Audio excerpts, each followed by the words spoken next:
It just might be the greatest sports franchise in the history of sports. A place where legends are made, and there's always something to talk about. Get ready to immerse yourself in pinstripes. Start spreading the news, hosted by Paul Semendinger and EJ Fagan, a couple of doctors with a prescription for Yankee fever. And now, here's Dr. Paul Semendinger and Dr. EJ Fagan. Get ready to start spreading the news.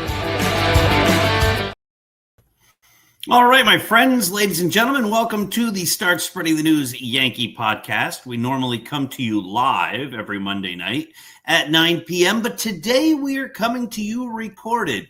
We recorded this about 5 hours ago.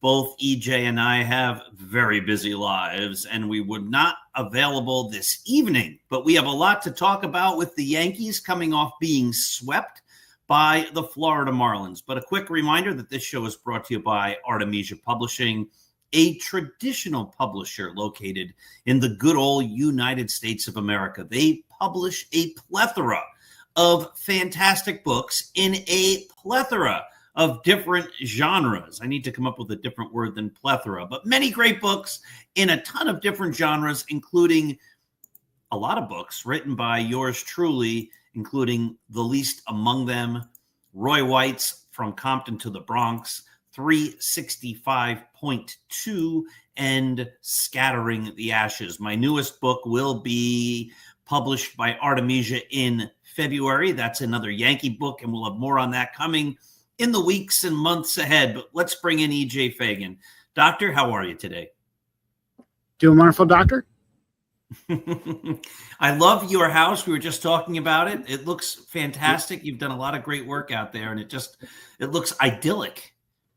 It's I don't know if idyllic is the right word, but it's a beautiful house. We have this nice red brick house, just built. Redid our deck. Nice kind of red brick themes to the deck. And since we're recording early, we're recording from my outside office.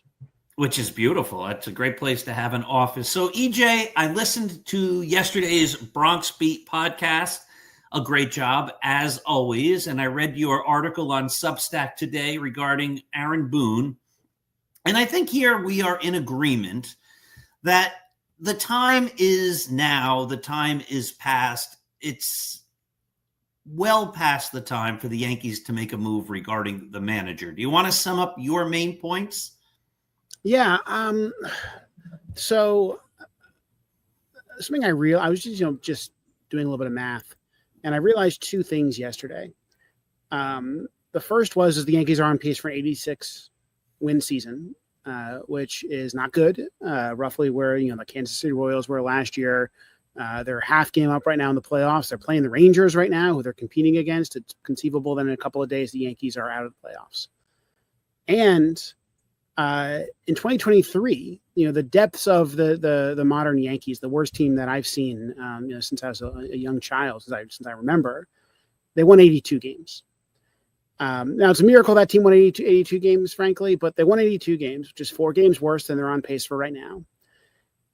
And the only difference, if you take current Aaron Judge having the season he's having, and you substitute out the Aaron Judge of that year, who was pretty good but was injured, and we all know what happened that season when he ran into the wall. You have an 82-win team. This team is doing just as well as that awful 2023 team, and that 2023 team was just full of just non-major league players, guys who should not have been playing at all. I mean, this is a team that had Willie Calhoun batting cleanup. This is a team that had Anthony Volpe batting leadoff. It was a team that had Anthony Rizzo post-concussion. Playing for months. The list for months. I mean, you go down the list, and it was an awful set of baseball players. And the fact that the only difference between that team and the team we're watching today, which is way more talented, which has veteran, major league stars in their prime, has Aaron Judge having maybe the best season of all time. You just go down the list. It's insane. It's pathetic. It's a sign of failing. It's a sign of a team playing well below the sum of its parts. The manager's job is to make a team play better than the sum of its parts. I think about Joe Girardi in the last couple of years of the Girardi administration.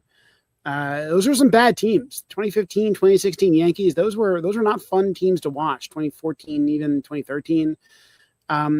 But but they were better than this team. The team that has just, again, a lot more talent on the roster. And I think that's because Joe Girardi, allowed that team to play a little bit better than the players on the roster than it should have, with a normal manager. And I think that when you look at, when you think about some the 2023 team, a lot of that's Brian Cashman's fault, right? Built a bad roster, built a roster that couldn't take a few injuries, that was incomplete to start, and it was even worse after a couple of guys get hurt. That's not the case of this roster. Even before the trade deadline, and we'll talk about the trade deadline, but even before the trade deadline, I think this was the best group of players the Yankees have put together in a while. And the reality is that other than Aaron Judge, maybe Jazz Chisholm, maybe Ben Rice, this is a team playing, at or below the level that you would expect. And I think that when it's one player, when it's a little bit of bad luck, you blame the player or the man or bad luck, you blame nature. But when it's a consistent team-wide problem, I think the only person you can blame is Aaron Boone. I agree entirely. I just ran an article on Start Spreading the News. Anyone can go there, startspreadingthenews.blog. You look in the first column, it'll be there, or on the next column, because it ran at 2:00 on Monday. It's an article I wrote in 2021 that said it's time for Aaron Boone to go. So you and I disagree a little bit on that at the beginning it was Brian Cashman's fault. I don't really disagree with that, but I think Boone's been a problem for maybe longer than you do. But the criticisms that I wrote back in 2021, the team wasn't sound fundamentally. The players didn't hustle. They didn't seem to have focus. The manager was continually getting outmanaged. They went into a series. They started off hot, and then they just continued to lose. They went into a series against the Red Sox and played lackluster baseball. They didn't seem interested at all in giving their best. And I said, all these are a reflection of the manager, and nothing has changed in the manager's seat in all these years. And the Yankees don't win World Series. They haven't won a World Series. They made it last year. And then Aaron Boone was outclassed in every way by the Los Angeles Dodgers, who then mocked the Yankees because they said the word around baseball is if you just play hard baseball and good baseball, you're going to win, because this team is terrible when it comes to that.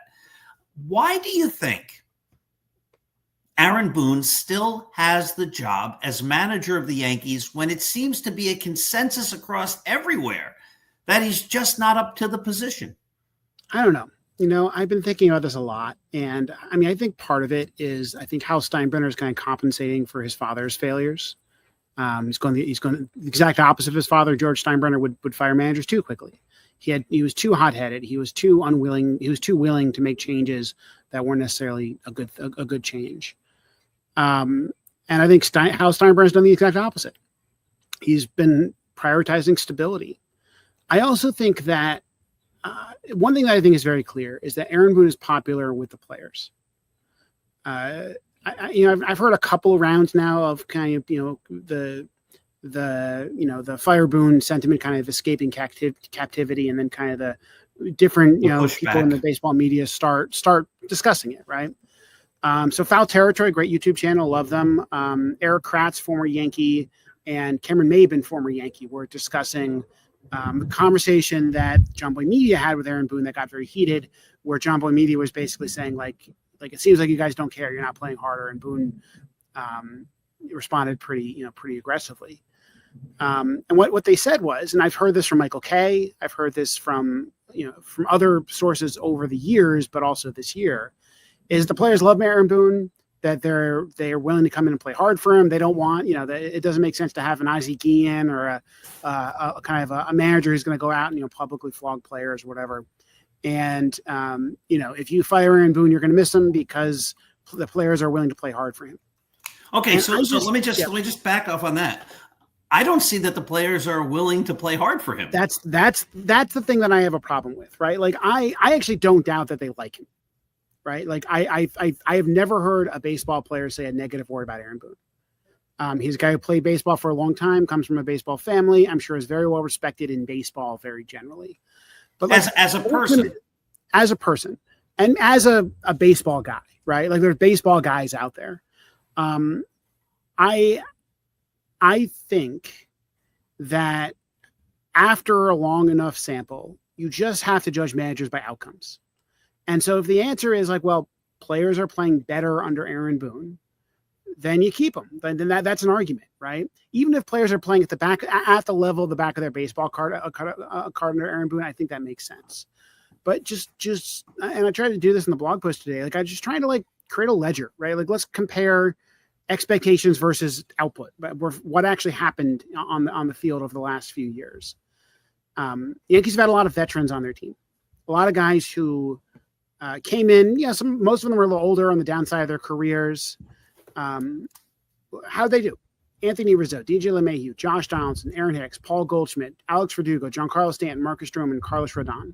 Those are all of the major like established veterans being paid real money that were brought in since 2021 or were on the team existing before that. All of them have been bad, right? Of that group I just mentioned, there might be 4 good seasons among the entire group. Anthony Rizzo had 1 good season. Carlos Rodon's currently having a good season. You can make an argument about Paul Goldschmidt. Giancarlo Stanton had a good season 3 or 4 years ago. That's it, right? Like, the rest of these guys played below the level that you want them to. So they're not upping their game for Aaron Boone. No, look, some of that is age, right? Some of those guys were going to be bad no matter where they played. Maybe they should have played less. But there's no evidence that any of those guys had their careers turned around. Okay, so let's look at the young guys. So Aaron Boone has been given a lot of talented young players. They've come up to the major leagues, and they are, let's see how they're doing, right? Well, look, they're prospects. You don't expect every prospect to succeed, but you expect some to succeed. Anthony Volpe, Austin Wells, Jason Dominguez, Oswald Peraza, Everson Cabrera, JC Escara. I mean, go down the list. The only guy that I think you can say is playing above the expectations, or at least doing well, considering what we have right there, is Ben Rice, right? Dominguez, Volpe, Wells, they all are barely major league players. They're definitely major league players.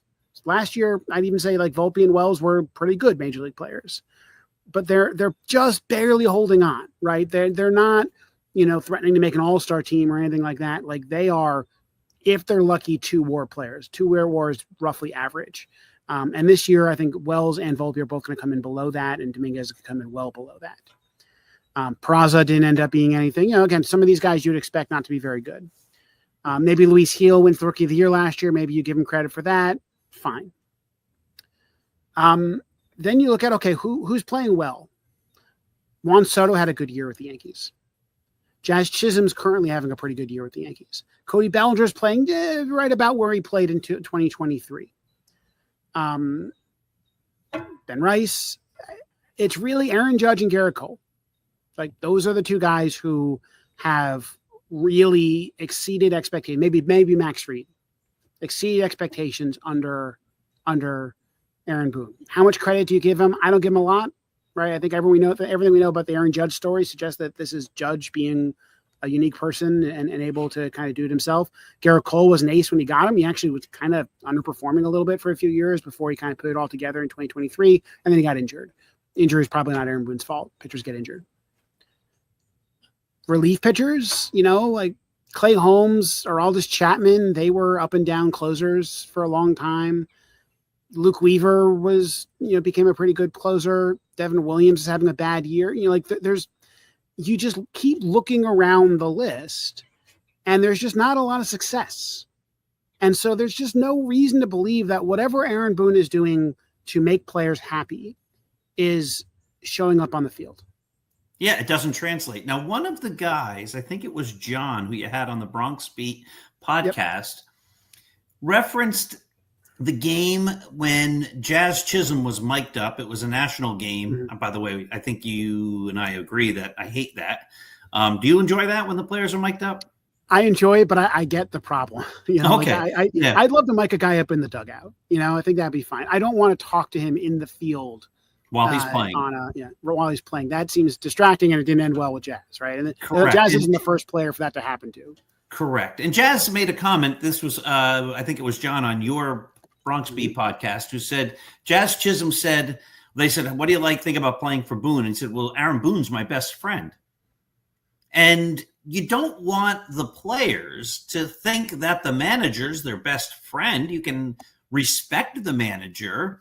You can play hard for the manager. You can think the manager is a good human being and a nice guy, but I don't think it's effective. It's normal for the manager to be the best friend of the player. Am I wrong on that? To his credit, Jazz Chisholm is the biggest success story you can point to, right? Guy who came from the Marlins, a very dysfunctional place when he was there, and is having a career year right now, right? So and his numbers would be even better if he had been playing second base the whole time. And by the way, a guy that I think there were some question marks about when we traded for him about whether or not he'd be, a good teammate player, whatever. It turns out he's great. And so I don't want to pick on the Jazz Chisholm example too much. But my impression, and this is not a very well-informed impression because none of us really know outside of what we see in the media, which is fake, right? My impression is that he's an easy grader, right? We all know professors who, or teachers who are easy graders, right? Who people like because you go into the class, you get an A. You don't have to work very hard for it. Most easy graders are not good teachers. There are some who are, by the way. One of my favorite teachers of all time was an easy grader, and I learned a lot from him. But most of them aren't. Most of them are, their classes fill. And I'm at a university, and it really doesn't matter if your class is filled, right? Their classes fill. They are, students give them good reviews. But at the end of the day, the question is, do they learn very much? There are tough graders who may be too tough, who are not good teachers, who don't help students learn. There's a line somewhere in there. And in my opinion, kind of closer to the tough grading side is usually the place you want to be when you're teaching. You want to be someone who helps people learn and at the end of the day, holds them accountable if they don't do their work. And that's my theory of Aaron Boone. Now, again, I can't test that theory. I don't want to, for all we know, he's too tough, right? For all we know, Anthony Volpe's making a bunch of errors because he's taking too much infield practice in the morning. That's another possibility. I don't care. I only care about the outcomes. And the outcomes on the field have been consistently bad. This is a team that has underperformed the talent on the roster most years that Aaron Boone has been here, at least since 2020. Before 2020, you could say they didn't give him a pitching staff. They didn't, they had a bunch of injuries that kind of set them back. And they actually, you can look at the 2018, 2019 Yankees and be like, well, that team overcome adversity, maybe give the manager some credit. I think Boone was a manager of the year finalist around then. But since then, he has had a complete roster. He has had Aaron Judge having the best stretch of performance by any player in a very long time, other than maybe Barry Bonds. And he has barely managed to hold this team together. They went to the World Series last year despite their flaws, right? I think that was a team that, frankly, got some clutch hits, and that's why they got to the World Series. Had some pretty good pitching by guys like Garrett Cole, get to the World Series, and that's fine. I think I think Aaron Boone deserves some credit that the Yankees got to the World Series. But what we saw in the World Series was not a surprise, right? Anthony Rizzo not covering first base, Garrett Cole not covering first base, Aaron Judge dropping the ball. I'm going to blame that on a guy who shouldn't be playing center field. And I've never seen him drop another ball like that ever. Never. And people drop balls. Right. That was that's why I don't want to talk about 3 games in Miami. That's not what this argument's about. This is an 86 win team over a 110 game sample. Correct. No. It's a team that's underperformed for years and years and years. I get into this problem on the blog is I will make a point and I'll say, here's an example of yet another example of why this is a problem. For example, there was a little bit of a discussion because regarding Jazz Chisholm on that pop-up to the infield. And Aaron Boone, to my hearing of it, said, I didn't necessarily have a problem with what Jazz was trying to do there. It didn't work out, so we got to be better, but I understand what he was doing. I don't understand that at all. And I made that as a point of just another example of one of the problems that happens with the Yankees. And some people took me to task and say, Boone didn't say it was okay. I'm like, well, he sort of did, but okay, we can disagree on that. But people then focus on, well, he didn't think that one bad play was okay, but then answer, and I'm sure he didn't think that it was okay that Austin Wells got caught off second because he didn't know how many outs there were. It's not the individual specifics. It's the accumulation of mistakes for years. And if the blame for that doesn't go on the manager, well, who does it go to? His job is to get the team ready. What's the downside, right? Is Aaron getting rid of Aaron Boone adding anything? No, right? And so, if I'm Brian Cashman, I say, okay, by the way, this is not an uncommon thing for baseball teams to do, right? Baseball teams do this a lot. The Brewers, for instance, fired Ned Yost and then got hot and then made the playoffs, right? Like, it is not. The Phillies did that a couple of years ago. This is not with Joe Girardi. Yeah, with Joe Girardi, and they brought in the other guy, the Yankee guy. I forgot his name. Oh, they brought in their former third baseman, Bobby Thompson or something. Larry Boa. I think they brought in. No, just a couple of years ago. Oh, really? Well, I think it was Robbie Thompson. Doesn't matter. I think that Joe Girardi was, I think, a good manager. I think he got fired from the Phillies probably for good reason. The Phillies have been better without him. He doesn't have another job right now, whether it's because he doesn't want another job or not, I don't know. He's sitting in the broadcast booth right now. I have to imagine, just knowing human beings, he is available. I think that if you fired Aaron Boone and you hire Joe Girardi for a couple of months, I think that at the very least, you're not losing anything. And at the best, you maybe motivate a team, even if it's not Joe Girardi motivating the team, if it's the firing of somebody, somebody losing their job. If you really want to play in the players, you fire Aaron Boone, you go, hey, that guy lost his job because of you. And maybe Joe Girardi is able to solve some of these problems. And at the very least, then in the offseason, you can begin your search before one problem is if you fire Aaron Boone the day after the World Series, you don't have time to find somebody before free agency. So you're negotiating with free agents and you don't know who the manager is going to be. So it allows you to at least get that ball rolling. And frankly, I think that Girardi could be the manager this team needs. I mean, look, Girardi was not the player's best friend. In fact, I think that's why he got fired. I think he wasn't well liked by many of the players. He's a detail-oriented guy. For all the problems of the late Girardi Yankees teams, I don't think any of them were lack of fundamentals, right? I mean, like that team I thought was pretty good. I think he clashed with like Gary Sanchez and stuff like that, and that's a big reason why he got fired. And Gary Sanchez was never the same player after Girardi left. You're right? Like even if Sanchez didn't like Girardi, Gary Sanchez had a year and a half where he was the best catcher in baseball. And then after that, he had a couple of flashes in the pan, but really, it was all downhill from there. Aaron Judge, by the way, came up and almost won the MVP as a rookie under Joe Girardi. Then he had a rough 4 or 5 years under Aaron Boone and then fixed it. And now he's the best ever. So I think that I don't see the argument against it, frankly. It's not that much money.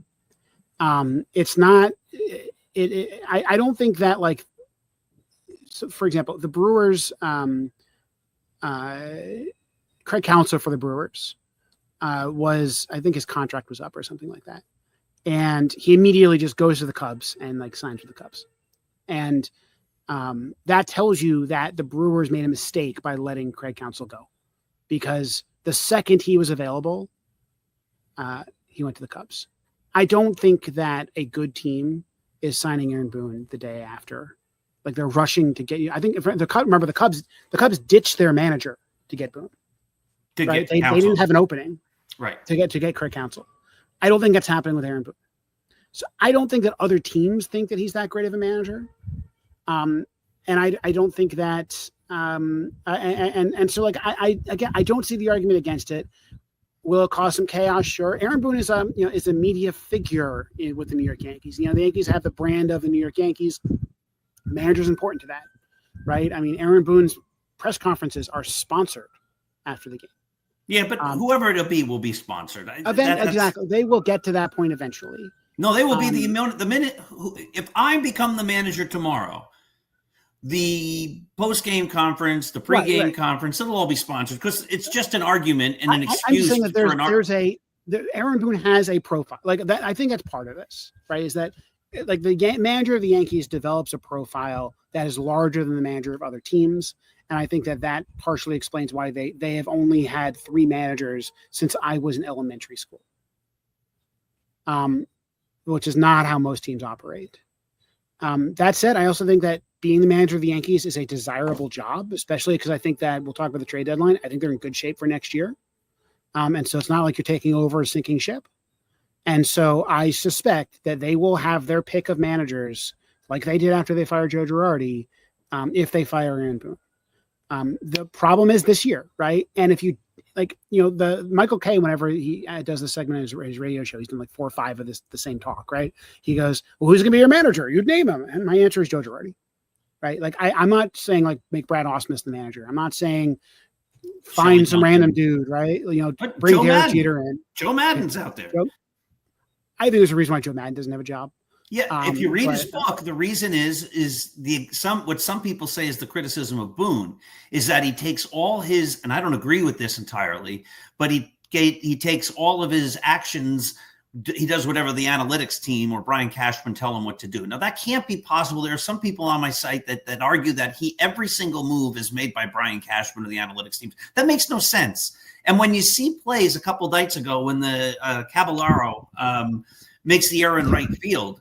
Well, if he was only getting the information from the analytics team, they would have put Austin Slater in right field because Austin Slater's an outfielder. You wouldn't have put a utility guy. That was an odd decision.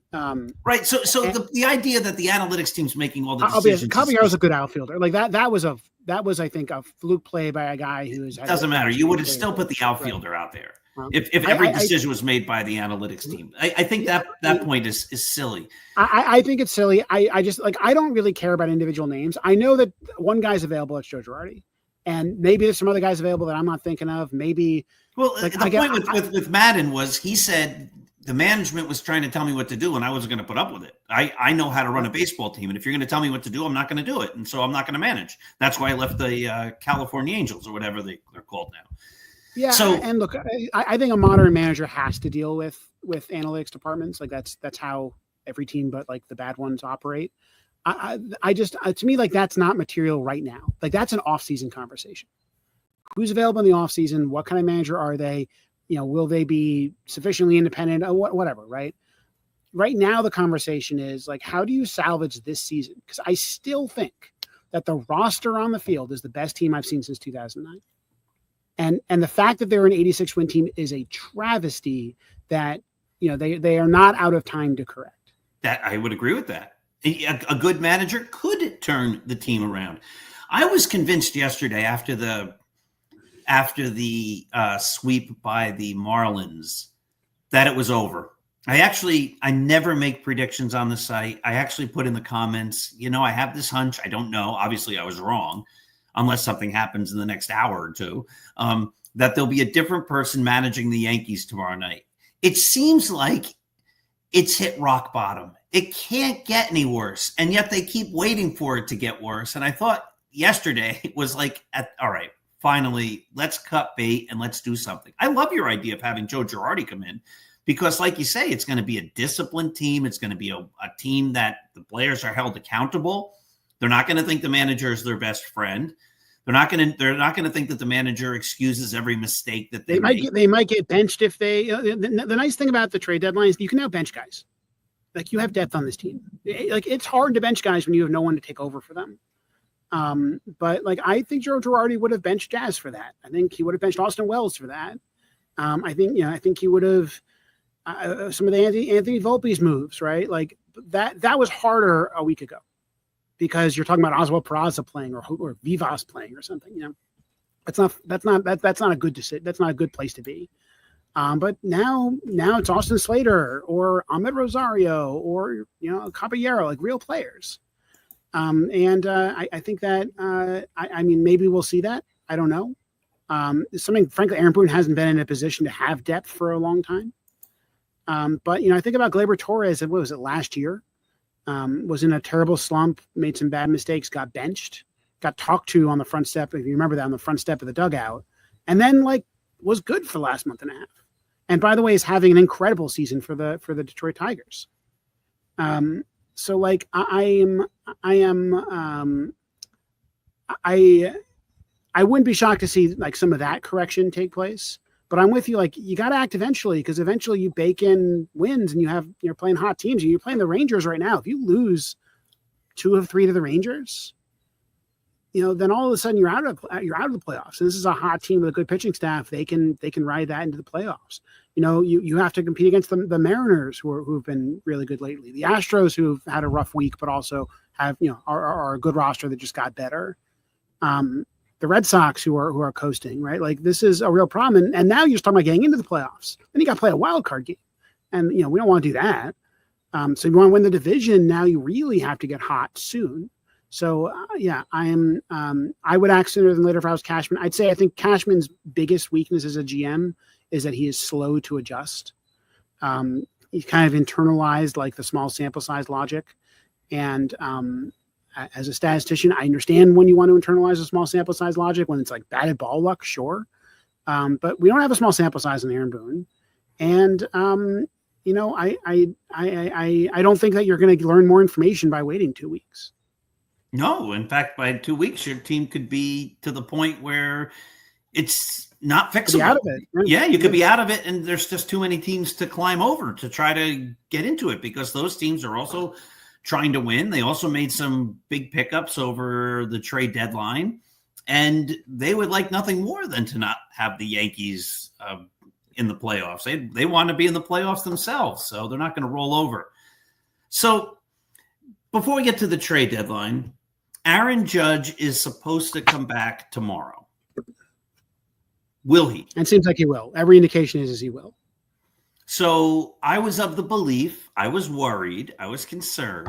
I might have been wrong twice in one week that I was wrong. That's a new world record, of course, that the injury was worse than the Yankees were letting on. Maybe they didn't want to let people know before the trade deadline or whatever. I thought that was one reason they got Austin Slater, to give him a little insurance in the outfield in case Judge didn't come back. But you're of the belief, and I guess I don't have any information, that he's coming back tomorrow.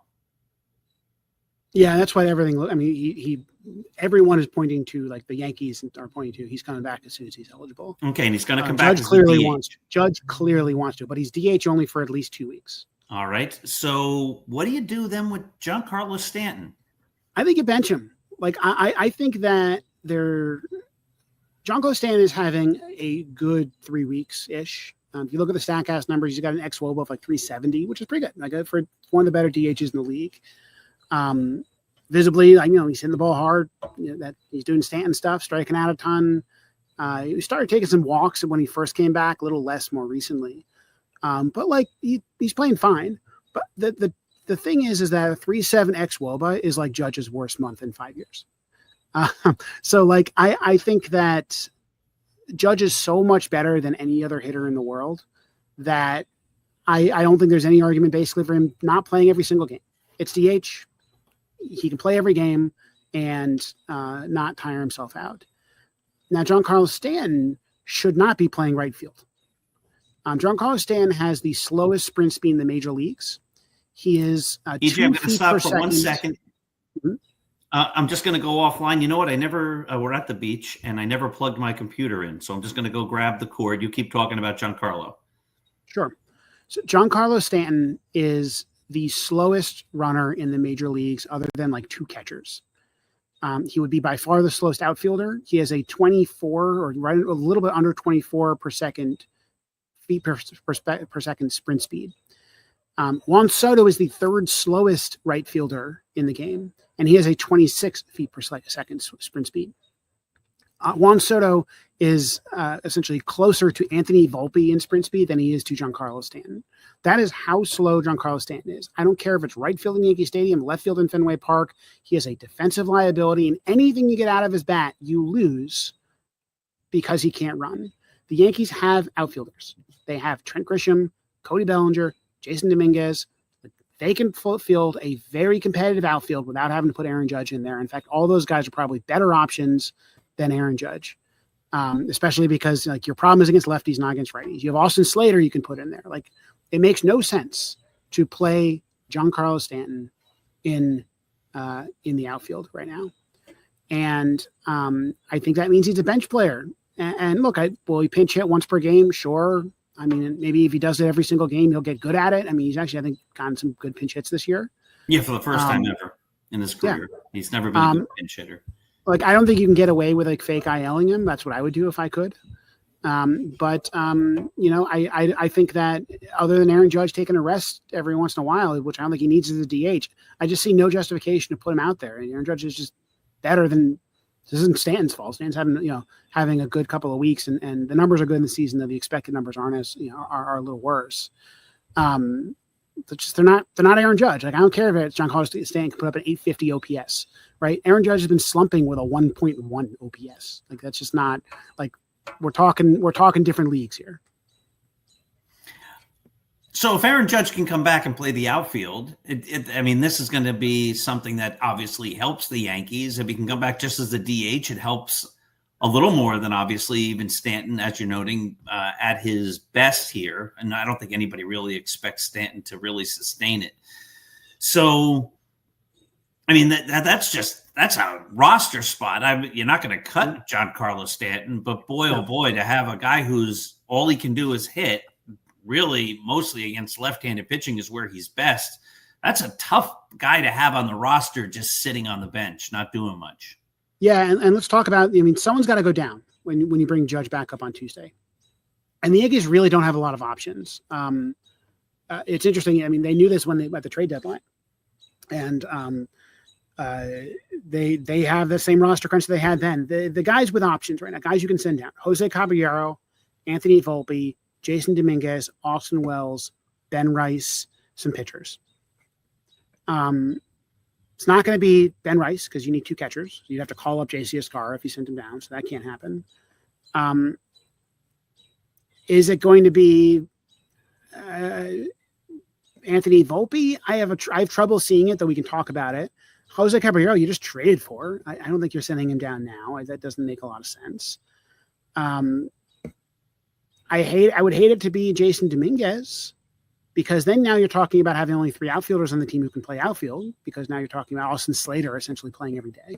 Austin Slater is a good platoon guy, but you don't want him playing against lefties. And you could play Ahmed Rosario there, also a platoon guy. You could play Jose Caballero there, not a very good hitter, right? So Jason Dominguez is an option. Now you could go one fewer pitcher. I think right now their bullpen is tired enough that I don't think you want to do that. John Nielsen on my podcast yesterday recommended an idea which I don't hate, which is you essentially send down Cam Slitler and then use your off days to skip him. I don't hate that idea. It gets you to September. Once you get to September, you get 2 extra roster spots.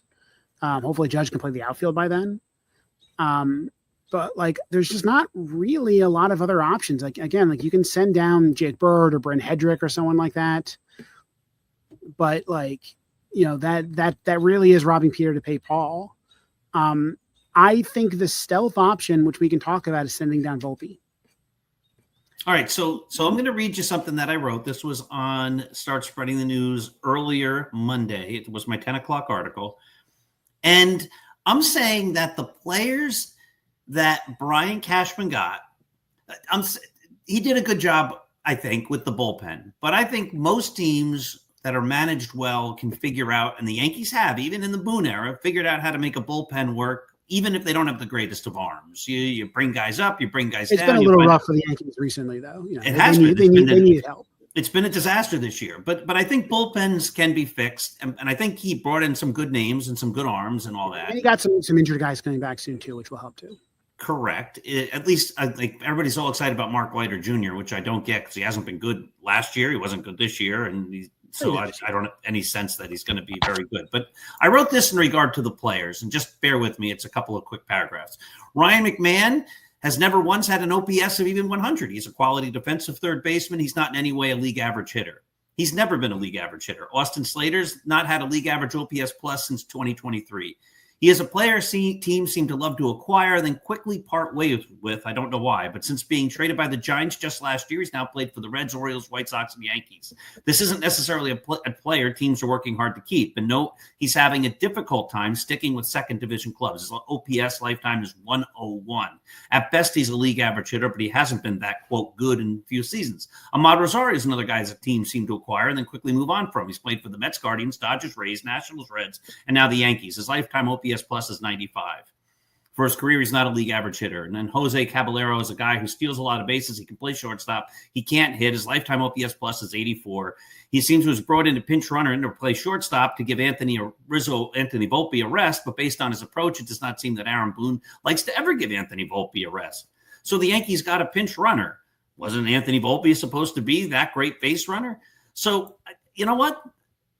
I think they're the type of guys that if you squint and you go, well, he's better against this type of pitching in this situation and he can do this. Yeah, it builds the Yankees nice. Maybe it makes their bench a little bit better because they had nobody there. But these weren't really earth-shattering moves. Like, wow, they got guys that other teams didn't want. They got cast-offs. That's what they got. So I disagree a little bit. I know you do. Yeah, so let's talk about the big one, McMahon, right? I mean, I think that you're right that his OPS plus has never been over 100. And maybe, you know, if we can ignore maybe he'll be better outside Colorado stuff for a second. He is a 2.5 to 3 win player every year. The Yankees were the worst team in baseball at third base. And so you're talking about a huge upgrade. Just like I don't care about what he like what I would like, which is an all-star, right? You're talking about a 3-win upgrade. And I think it's the biggest upgrade anybody made at the deadline anywhere. Okay, so I'll answer that. I don't disagree in principle on that. I will say this, and I think you'll agree with this. The Yankees, before the season even started, before spring training started, everybody knew they needed a third baseman. And some people made the excuse, well, they'll fix it at the trade deadline. My feeling is that's not the time to try to fix an apparent problem. The time to fix an apparent problem, especially if it's one that happens before the season, is to address it before the season. Sure, I agree, but like McMahon might not have been available before the season, right? Right, but there must have been somebody else. You could have gotten a third baseman. I mean, maybe, you know, like we were talking about Suarez before the season, he wasn't traded. You know, like I think I don't right now. I'm focusing on like the last 2 weeks of moves. You have a roster. Let's improve the roster. And, you know, you talk about Ahmed, Rosario, and Slater. I think both those guys, they're platoon bats. Once you trade from McMahon, all of a sudden you look at your roster, you have like 7 lefties. And you go, okay, well, you know, you'll want to be exploited by left-handed pitching. What do we need? We need some platoon bats. Rosario, you're right. Rosario and Slater's overall numbers aren't great, but both of them have been playing, you know, they're right-handed hitters. And it's pretty rare for right-handed hitters to have like lefty-only platoon opportunities, right? It's just like you don't do that with right-handed hitters because they don't see that much playing time. So I think that the Yankees were able to get them because they're not that useful to other teams other than the Yankees who have too many lefties, have a lot of lefties. And so I think that they're going to, you know, if this team goes into the playoffs, I think you're going to see those guys get a lot of pinch hitting. I'm a little bit surprised that like Rosario hasn't hit at all, hasn't played pretty much at all since they traded for him, that Slater's only played a little bit. But part of that could also be that they just been facing a lot of righties lately. There haven't been a lot of lefties out there. They think they had like they're in like a stretch where they're facing like 9 straight righties or something, and the bullpens haven't had a lot of lefties. So like I think that those will matter, and their actual OPS, like the OPS they actually have with the Yankees will be higher than their career because they're only facing lefties, and they're both really consistent platoon guys. I think Caballero is a sneaky good addition. One is that he's under control for a while. So, I mean, you're not talking, Rosario and Slater, they're free agents. Caballero is under control for like 5 years or 4 years or something. And so now you're talking about your long-term utility guy. And I think they've needed a utility guy for a while. Peraza was not it. Caballero is a better player than Peraza. I think there's an argument that he's a better player than Volpe right now, or at least he's as good as Volpe. That point was made, and this is where I'm going to put a little asterisk on what I wrote. Now, just so everybody knows, I think everybody knows this. When you write your articles, those are your ideas. You look at the team, you're making your analysis. When I write my articles, I have my ideas.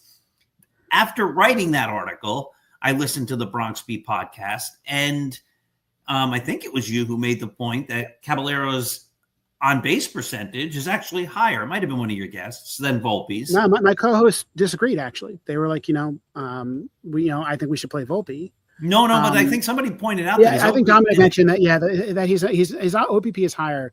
He's undoubtedly a worse hitter than Volpe, right? I mean, this is a guy who has no power, but he is one of the best base stealers in the league. I think he's leading the AL in stolen bases over the last 3 years.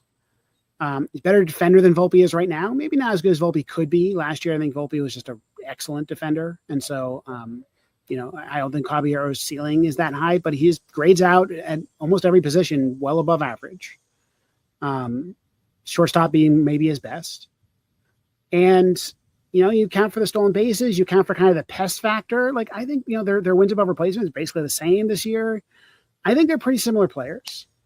And this is where I think the Yankees could win the trade deadline. Your idea, not my idea, but your idea is to send Anthony Volpe down. Yep. Give him a reset and play Caballero at shortstop. And that could also serve to spark the team, the players going like, wow, they sent Volpe down. The next Derek Jeter, they actually made a big time gutsy move. And they're putting the new guy at shortstop, the new guy that we just got, because they feel this is a better chance to win with him. And boy, if Volpe lost his job, I might lose my job. I better get my head in the game because it hasn't always been in the game, no? Yeah, look, I wouldn't send Volpe down because, I actually think he deserves to be in the minors. I'd send him down because you got to send someone down, right? Right. Well, and he has no other utility. If Caballero takes over at shortstop, there's nowhere else to play Volpe. Right. I mean, look, you're not even playing Rosario right now, right? I mean, you're there. You don't need 3 infielders on this team.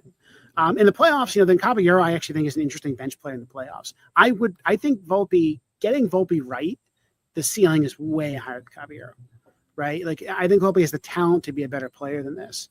But right now he's just not playing that well. And frankly, I'm not even talking about fixing, how to fix Volpe. That's not even part of my argument here. I think that tomorrow or today, if I want to win the game, I think the best player to play shortstop is Caballero. And that's, I mean, you and I have had conversations about Volpe for a while. My answer is always I just want to win the game. Right. That's the way I would, if I were manager, I would approach this. Or Cashman, what is the best lineup right now to win the game today? And for most of this time, the answer has been Volpe because the alternatives have been awful. I don't think you should have benched Volpe for Peraza, because Peraza was hitting so awfully. It's not like Peraza deserved playing time. He was bad. And, when Gleyber Torres was benched, Gleyber Torres was playing awfully. And so the cost of benching him is low. The cost of benching Volpe, especially over the last couple of weeks, is 9 home runs, right? Volpe has come out of the break at least hitting home runs. The overall numbers aren't great, frankly, out of the break, but the home runs are there. But again, Caballero is roughly the same. Very similar players in terms of wins above replacement. I think they're both 1.2 or something wins above replacement. One's better in Fangraphs, one's better in Baseball Reference. So the question is why not? What are you gaining? Especially if you think about kind of the psychological harm to Volpe, whatever, right? Volpe, you could tell him you're coming back up on September 1st, right? We get expanded rosters. That's 28 games. We're going to give you a month in the minors to get yourself right. Here's what you need to work on. See you in 3 weeks, right? That is, I think, a very reasonable thing to tell a major league player. Then you give Caballero an audition. And if Caballero is great, if he is the pest that has annoyed the Yankees since he came up with Tampa, that he's one of those guys that everybody loves to hate. By the way, seems like a really good dude just from his interviews. It's interesting how those pests are always actually the nicest guys off the field. Then you just play him in the playoffs and he's your guy and Volpe's a backup. You also have Ahmed Rosario as a backup infielder. So Volpe then becomes, a situational hitter, right. He still hits lefties, right. So you could be a righty off the bench, pinch runner, defensive replacement. It's not like you have an outfielder you want to play over and you don't. In the playoffs, you can carry a 5-man bench. And so I think it just makes sense. Look, you sent down JC Escarra because you had a roster crunch, not because he was playing badly. JC Escarra is a major league catcher. But you had 2 better ones. Like that's just how players act. And look, if Volpe had a season like last year where he was an all-star, last year he was good, but he was good for defense and he hadn't hit. I would be like, I don't feel good about this, right? Like I think you're talking about, potentially missing a really good month out of Volpe because you're sending him down to the minors, but he isn't, right? Like Volpe, I think we need to like come to the reality that he is an average major league player when he's at his best. That is still a player that should be on your roster. It's great that you're not paying him very much money. If you have, the Yankees have had lots of years where they just badly needed like 3 average guys in their team, and that's okay. But like, if that's the player you're thinking of, then sending him down is not that big of a deal. It happens to relief pitchers all the time. Happens to starters all the time. I think, again, Schlittler might end up getting sit down in this situation too, not because he doesn't deserve to be on the team, but because you have a roster crunch. And then maybe you trade him in the offseason. That's another option. If you really like Caballero, you can think about trading Volpe. Like this is Volpe has been hyped because he was their number 1 prospect. He was a very well-regarded prospect. He's a New Jersey kid. Like he was the first of the new generation of really good young players. But at the end of the day, like you just look at the numbers and you're like, he's fine. Yeah, but I think if Caballero plays shortstop and does a good job, then you say that Cashman did a great job. But right now, I understand the point. The Yankees improved on the periphery. They didn't give up much. Like I don't know. Like I mean, who else would you prefer they go get? Like who was Trey Mason Miller? But frankly, the Yankees don't even have the pieces to match what the Padres made a bad trade for Mason Miller, just straight up terrible trade. And I don't like I said before, like I made the prediction that Boone wouldn't be the manager. I never get into predictions, that. I don't know the league well enough to say like this is the guy. We have no way to make that guess. Correct, and so I don't ever play that speculation game. But yeah, it was a nice trade done. I don't think it was a great trade deadline. All right, I think we covered really everything that was on my list here. Big series now against the Rangers, and if the Yankees lose 2 out of 3 or 3 out of 3 right now in early August, almost mid-August, they'll be right now not in the playoff picture, and we'll have to play better. I think there's one game night, and they're out of the playoffs. I think one other thing I'll talk about. I think I'll give the Yankees some credit. What? Marcus Stroman was released or was DFA'd. And I think it would have been really easy not to do it. Like Stroman had some success coming out of the All-Star break, but like we didn't believe it on this podcast. He didn't look like he didn't look very good. He just kind of nibbled around the edges and got some guys out. And you could have optioned down Cam Schlittler and maintained your depth and like. See, I'll disagree with you here too. I wrote in that same article I would have kept Stroman, not because he's good. Because he was keeping them into games since he came back, not because I have any faith in him, but this is a team that does not have any starting pitching depth. And if one of those guys gets hurt, they are really up the creek. I agree, but something, one of those guys gets hurt, they're screwed anyway. Right? Like I think you and I have talked about this before. Like we'd rather them win with young guys who are promising. True. That's a fair point. Roll out veterans who aren't very good. And if they go down because Schlittler has an ERA of 5.5 over the rest of the year. Like I actually respect the attempt. And so they're rolling with Heel, Schlittler, and Warren. Heel did not look great last night. Frankly, it's not fair to put a guy that who's been on in his first start, make him the stopper. But he didn't look good last night. Hopefully he looks better as he goes on. I think about that season where Carlos Rodon started off the season injured and he just never got his feet under him. I wonder if that's going to be Heel this year. But they're doing it. And again, I respect that because, if 2 or 3 of these guys end up as major league starters, that really changes your offseason. And Stroman does not have a future with the Yankees, even if he had an ERA of 4.8 over the next, 5 starts, right? Like that is, that's what I would have done if I were them. And I'm glad that they made the right choice, even though I think it was the harder choice. Fair point. Again, I think I would have sent down probably Heel and said, you're not ready yet, and would have kept Stroman because they could be in a position here where they could be in a position here where that was a tongue twister. They don't have any starting pitching.